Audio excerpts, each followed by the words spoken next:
Astro divine ஜோதிட நண்பர்களுக்கு அனைவருக்கும் வணக்கம். மார்ச் 29, 2026 ஞாயிற்றுக்கிழமை முதல் ஏப்ரல் 4ஆம் தேதி 2026 சனிக்கிழமை வரை மேஷராசிக்கான வாரப்பலன்.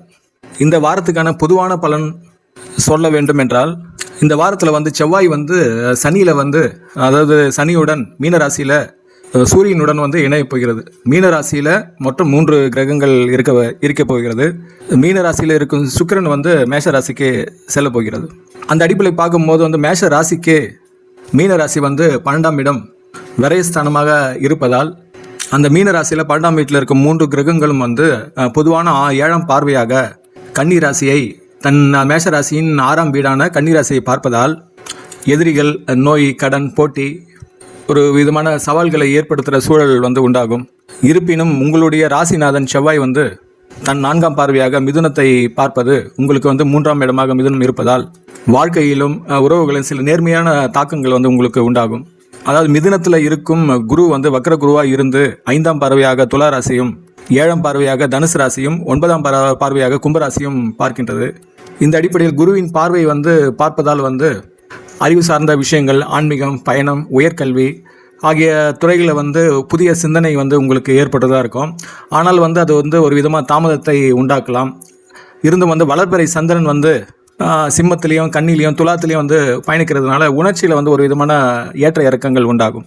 இது சொன்னது ஒரு பொதுவான பலன். இப்போ தனித்தனியாக பிரித்து சொல்வதென்றால், தொழில் மற்றும் வேலை சார்ந்த விஷயங்களை குறிப்பிட்டு சொல்வதா இருந்தால், மீனத்தில் விரயத்தில் இருக்க சனியும் செவ்வாயும் 2 இணைந்து இருக்குது. அது ஒருமா பகை கிரகமாக இருப்பதால் அதோடைய தாக்கம் அதிகமாக இருக்கிறதுனால உயர் அதிகாரிகள் ஒரு விதமான மோதல், வேலை செய்கிற தொழிலில் ஒரு விதமான அழுத்தம் உண்டாகும்.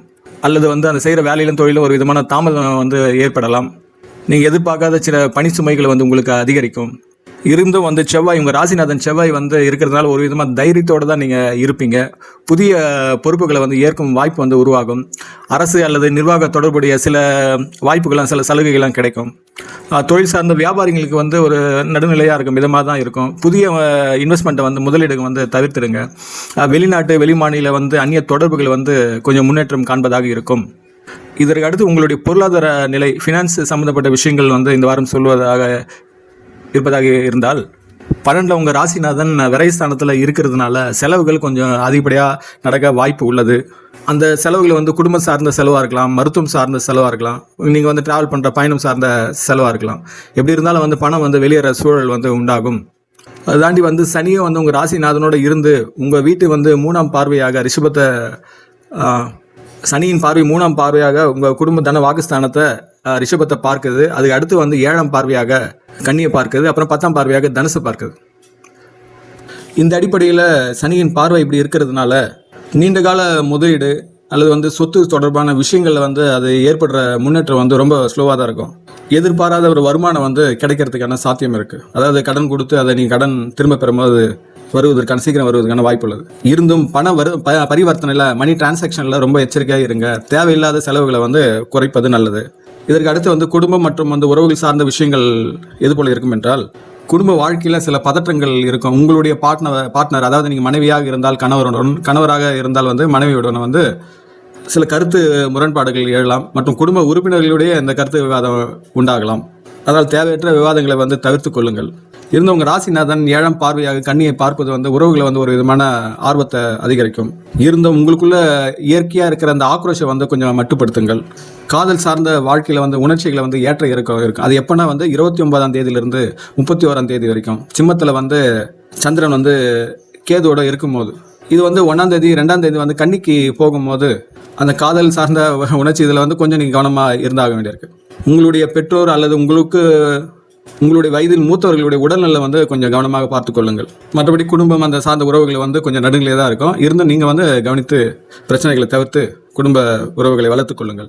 இதற்கு அடுத்து உங்களுடைய ஆரோக்கியத்தை பற்றி சொல்ல வேண்டும் என்றால், இந்த வாரம் உங்களுடைய உடல்நிலை நீங்கள் கண்டிப்பாக கவனம் எடுத்து தான் ஆகணும். ஏன்னா அந்த தலைவலி சார்ந்த கண் பிரச்சனை, ப்ரெஷர் இருந்ததுன்னா அந்த ப்ரெஷரில் ஒரு விதமான மாற்றம் அல்லது ஒரு விதமான அலர்ஜி, உடல் அளவில் ஏற்படுற தொய்வு, மன அளவில் ஏற்படுற ஒரு தொய்வு, இதெல்லாம் செவ்வாயும் சனியும் விரயத்தில் இணைஞ்சிருப்பதனால் இதெல்லாம் ஏற்படும். உங்கள் ராசிநாதன் சனியோடு இருக்கிறதுனால இதெல்லாம் ஏற்படும்.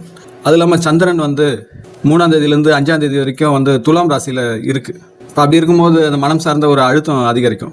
அதனால் நீங்கள் போதுமான ஓய்வு வந்து கட்டாயமாக எடுக்க வேண்டும். நீங்கள் உண்ணும் உணவில் வந்து கவனமுடன் இருக்குங்கள். முக்கியமாக ஆலய வழிபாடு, ஆன்மீக பயிற்சியான தியான, யோகா வந்து உங்களுக்கு வந்து உதவியாக இருக்கும். காலை வந்து நடைப்பயிற்சி மேற்கொள்ளுங்கள் உங்கள் ஆரோக்கியத்திற்கு. இதற்கடுத்து வந்து கல்வி, மாணவரின் கல்வி மற்றும் உங்களுடைய பயணம் வந்து எது போல இருக்கும் என்றால், குரு வந்து மிதுனத்தில் இருந்து உங்களுடைய 5ஆம் வீடான 5ஆம் வீடு சிம்ம வீடு, அதில் வந்து சந்திரன் இருக்குது. அதை அடுத்து வந்து குரு பார்வை வந்து துலா ராசியில் இருக்கிறதுனால மாணவரின் கல்வி வந்து மேம்படும். இருந்து வந்து வக்ர நிலை இருக்கிறதுனால அது வந்து ஒரு விதமான தாமதம் உண்டாகும். இருந்தும் வந்து ஓகே தான், சிறப்பு தான். உங்களுடைய பயணங்களில் வந்து வெளிநாட்டு வெளி மாநில பயணங்களை வந்து உங்களுக்கு சாத்தியம் ஏற்படும். ஆனால் இதில் வந்து செலவுகள் வந்து உங்களுக்கு அதிகமாகும். ஆனால் ஃபேமிலியோடு நீங்கள் போனீங்கன்னா அது வந்து ஒரு இனிமையான பயணம் கொண்டதாக இருக்கும். ஆன்மீகம் மற்றும் வந்து அது சார்ந்த ஒரு பரிகாரம் வந்து சொல்ல வேண்டும் என்றால், வக்ரகுடைய தாக்கம் அதிகமாக இருக்கிறதுனால ஆன்மீக சிந்தனை வந்து அதிகரிக்கும். அது வந்து புனர்பூச நட்சத்திரத்தில் இருக்கிறதுனால வந்து ஒரு விதமான புதுப்பித்தல் உணர்வை உண்டாக்கும், செல்வாக்கு புதுப்பித்தல். நீங்கள் பரிகாரன்ற இதில் வந்து உங்களுக்கு நம்பிக்கையாக இருந்தால் நீங்கள் அனுமன் வந்து சாலிசான்ற சொல்லுவாங்க, அது ஒரு ஸ்தோத்திரம், அதை நீங்கள் பாடலாம். சனியுடைய ஸ்தோத்திரத்தை படிக்கலாம். செவ்வாய்க்கிழமை வந்து சிவப்பு நிற ஆடைகளை வந்து போடலாம். நீங்கள் அனுமன் கோயிலில் வந்து விளக்கேற்றலாம். குரு பரிகாரமாக வியாழக்கிழமை மஞ்சள் நிற உடைகளை வந்து அணியலாம். துளசிகளை வந்து வழிபடலாம், அது துளசி மாடம். கடைசியாக இதை பற்றி சொல்லணும், இந்த வாரம் வந்து உங்களுக்கு வந்து கொஞ்சம் பொறுமை தேவை. திட்டமிட்ட செயல்பாடு ரொம்ப முக்கியம். ஆரோக்கியத்தில் நீங்கள் மிக முக்கியமாக கவனம் எடுத்துக்கொள்ள வேண்டும். சின்ன சின்ன சவால்களை வந்து வெற்றிகரமாக நீங்கள் எதிர்கொண்டால் வார இறுதியில், அதாவது வந்து வெள்ளிக்கிழமை சனிக்கிழமை தேதியில் வந்து ஒரு நல்ல மாற்றங்கள் உங்களுக்குள்ள ஏற்படும். இது வந்து ஒரு பொதுவான பலன் தான். உங்களுடைய தனிப்பட்ட ஜாதகத்தை பார்த்தா இன்னும் அதோடைய முழு விவரங்களும் சொல்லலாம். அது முழு விவர ஆலோசனை பெற வேண்டும் என்றால் வாட்ஸ்அப் நம்பரை என்னை தொடர்பு கொள்ளலாம். உங்கள் முயற்சிகள் வெற்றி பெற வாழ்த்துக்கள். தங்கள் வாழ்வில் அனைத்து வளங்களும் பெற்று சிறப்புடன் வாழ எல்லாம் வல்ல அந்த இறைசக்தியை நான் பிரார்த்திக்கின்றேன். வாழ்க வளமுடன். இக்காணொலி வந்து உங்கள் ராசி கொண்ட நட்பு வட்டத்தில் பகிர்ந்து கொள்ளுங்கள். வாழ்க வளமுடன்.